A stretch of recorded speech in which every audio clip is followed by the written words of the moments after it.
Добрый вечер, уважаемые друзья, коллеги. Алексеев Николай Николаевич, заведующий кафедрой архитектуры городского строительства Северо-Восточного федерального университета. Я бы, знаете, хотел бы сказать, можно пролистать, да, мастер-план Тикси. Это уникальный поселок городского типа, самый северный речной морской порт Российской Федерации. Когда-то численность, а куда надо направлять? Туда?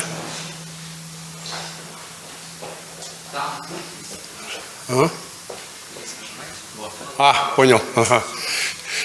Численность населения в 1968 году была максимальная, это где-то 11,5 тысяч. Был Северный морской порт, работал, Северный завод. В общем-то, очень республику снабжал через этот поселок городского типа. Но сейчас там проживает всего 4,5 тысячи населения. То есть практически большая половина населения уехала из этого поселка. А поселок застроен пятиэтажными крупнопанельными домами, благоустроенными. И многие дома, вы понимаете, они заброшены на сегодняшний день. Естественно, у них есть и социально-экономическая программа. И, на основании вот этих программ мы определили там направление преобразований, туризм, водная навигация, научные исследования. В общем, много чего такого тоже довольно интересного, да, как во всех мастер-планах архитектурного поселка. Но я сегодня хотел бы сказать, поскольку времени мало, да, буду так листать картинки, да, говорить не об этом. В принципе, мастер-планы, они основаны на реальных пожеланиях населения, местной власти и бизнеса, что если там кто-то есть, да, таковой. Даже можно сказать, не бизнес, а коммерсанты, можно так сказать. На их пожелания, в общем-то, выстроено решение задачи мастер-плана. Вот здесь, например, мы поняли, что нового строить там практически нецелесообразно, потому что очень много капитальных строений, которые сегодня просто-напросто пустуют. И те дома, которые существуют, их просто надо привести в соответствие с сегодняшними требованиями. И вот было предложено сделать капитальный ремонт многоквартирных жилых домов, чтобы это с учетом требований. И мы предложили просто сделать второй контур. Там, к сожалению, дома были построены без балконов. И люди, естественно, мы на севере привыкли, хранить продукты питания, сезонную одежду, где-то, да. В Якутске, например, многие хранят на балконах, у кого нет гаражей и так далее. А там все на улице, все ставят какие-то балки, контейнеры, весь поселок обставлен контейнерами, и все, что нужно, хранят они там. Предложено было сделать второй контур, обеспечить балконами. Основные проблемы – это ветра, защитить дома от ветров, и добавить балконы, чтобы люди могли там защититься от ветров, во-первых, во-вторых, там хранить вещи, продукты питания и так далее. Но опять же, я не об этом, да. Я сейчас хочу сказать о проблемах реализации мастер-планов. В принципе, в каждом мастер-плане заложены какие-то реальные задачи, решения. Но, как я понял, например, было предложено, как решить световое решение поселка.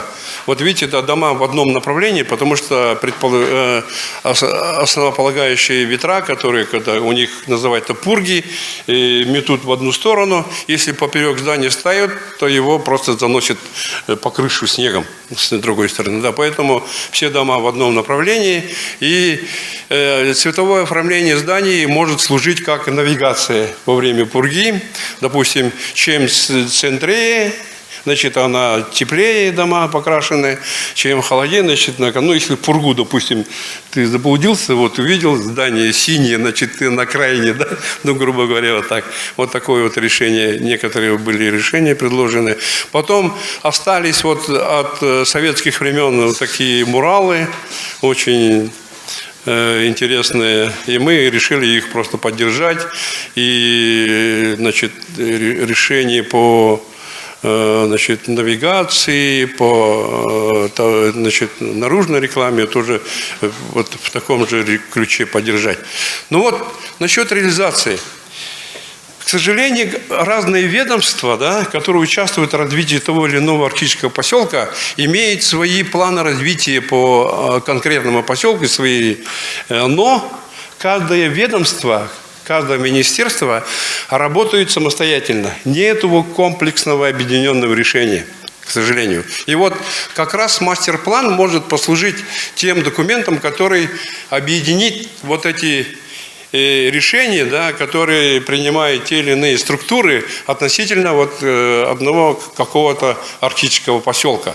Но при этом, опять же, если мастер-план предположил развитие территории и, значит, обозначил развитие и инженерной инфраструктуры, да, и жилищного строительства, и развития здравоохранения, образования, но каждое ведомство в решении этих проблем работает только вот самостоятельно.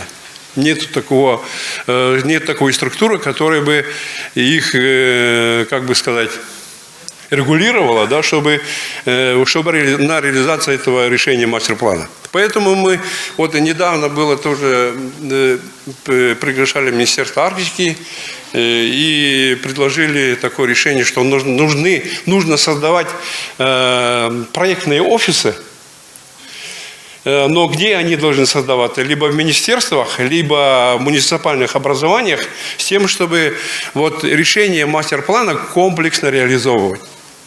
Иначе, как я вот посмотрел, я принимал участие, ну, конкретно вот поселка Тикси, Оленек, города Якутска. И вот многие хорошие предложения, которые имеются в мастер-планах, они просто-напросто, ну, остаются в планах, как говорится, да, не обеспеченные ни финансами, ни какой-то программой, потому что вот даже по жилищному строительству практически по республике работает только программа переселения, да? А из арктических поселков люди уезжают, молодежь не приезжает, молодые специалисты. Почему? Потому что нет условий, а условия нужно создавать. И нету комплексного подхода. Например, если даже запланировали построить, допустим, жилой дом, ну, один дом решили тут построить, в следующий год решили на другом конце поселка. Ну, понятно, каждому жилому дому нужно обеспечить пожарную безопасность, инженерное обеспечение. И инфраструктура, значит, незапланированно начинает застраиваться. Да? Поэтому нужно вот конкретно мастер-план предполагает именно комплексное решение развития территории. Поэтому вот нужно уже уходить, но не уходить, а уже дальше решать, поднимать проблемы вот по реализации решения мастер-планов. В принципе, да, разработка мастер-планов, она уже нашел свое такое, ну, свое решение. Есть специалисты много, которые эти вопросы очень хорошо, ну, в общем-то, предлагают, и конкурсы происходят, но по реализации большие проблемы. Николай Николаевич, это один вопрос. Это мы обязательно Второй вопрос, который я сегодня хотел. Вы, поскольку являетесь представителем общественной палаты Российской Федерации, да, ну, я могу как архитектор поднять такой глобальный вопрос. Вот. Система расселения, да, вот не секрет, что мы все стремимся, Москва растет, изо дня в день уже поглощает Московскую область. Такая же тенденция происходит у нас в республике. Больше половины населения уже живет в городе Якутске. Единственный, можно сказать, благоустроенный город, который имеет очистные сооружения, водозабор, который работает в условиях такого экстремального климата. И вот напомню, в советское время было такое понятие вот система расселения производительных сил. Не зря же машины делали не только в Москве, но и в Тольятти, да.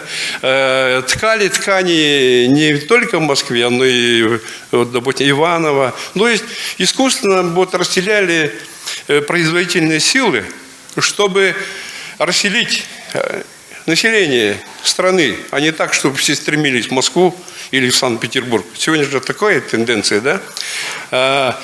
Как можно... Я думаю, что мои коллеги, градостроители, во многих форумах эту проблему поднимали. И услышать предложения градостроителей вот именно по теме расселения территорий Российской Федерации, в том числе арктических территорий. Я думаю, что Общественная палата вот в этом вопросе может иметь какое-то влияние, да?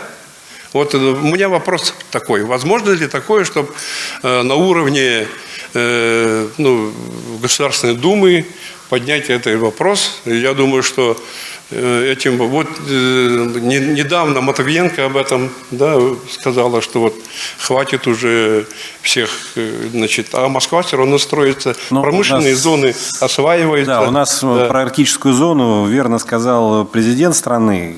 Он сказал, что новых городов строить не будем в Арктике, но старые не забросим. То есть это хорошее напутствие, да, потому что давно уже шел вопрос вот вахта или постоянное поселение, да, то есть гораздо проще вахты сейчас решать, да, как бы вопросы доставки производительных сил, да, вот на 3 месяца забросил, да, и потом забрал оттуда. Но города при этом не будет. Будет вахтовый поселок, да, ну вот как Сабета, да, то есть построен, по сути так. То есть, ну вот такое вот сверху решение высокого уровня было принято, но дальше вы правы, это уже межведомственное взаимодействие, как это все настраивать, чтобы действительно мастер-план мог реализовываться, да. То есть будем строить только вахтовые поселки? Нет, так, да? Нет. Речь идет о том, что не строить новые города в Арктике, да, потому что их уже много во время первой волны освоения в советский период было заложено, да, но эту инфраструктуру поддерживать, да, то есть как бы, но при этом новых городов, да, как таковых не основывать. Вот новые города в Сибири, как бы это министр обороны Шойгу высказал предположение как раз о вашем тезисе расселения производственных сил, да, то есть там Наукоград построить, да, там Электроград, по-моему, он назывался в советское время, проект, да. Вот этот звучит, да, как бы эта тема, возможно, в скором времени мы увидим какие-то новые города, предназначенные только для жизни определенных специалистов, но постоянного проживания. Ну а в Арктике это вот сохраняем то, что имеем.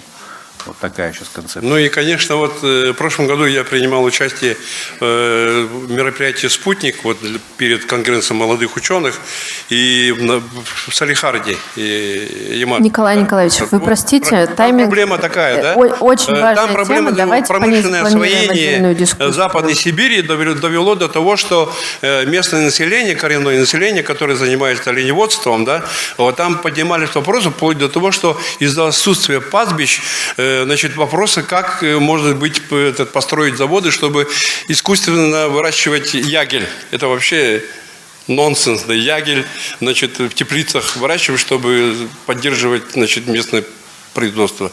Вот до чего может довести промышленное освоение территории. Да, поэтому с точки зрения градостроительства нужно уже сейчас заниматься регламентами освоения территорий, в том числе промышленные, которые не затрагивают территории пастбищ и так далее, и так далее. Вот. Николай Николаевич, спасибо за предложение.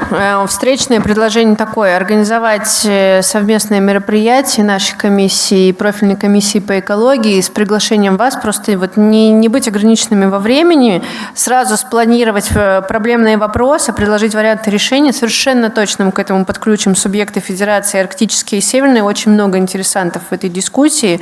И, например, уже в Палате в Москве пригласим вас и проведем полноценное дневное заседание и пригласим депутатов профильной комиссии и, собственно, направим все предложения, чтобы не быть голословными, обменяемся контактами, сделаем. Спасибо.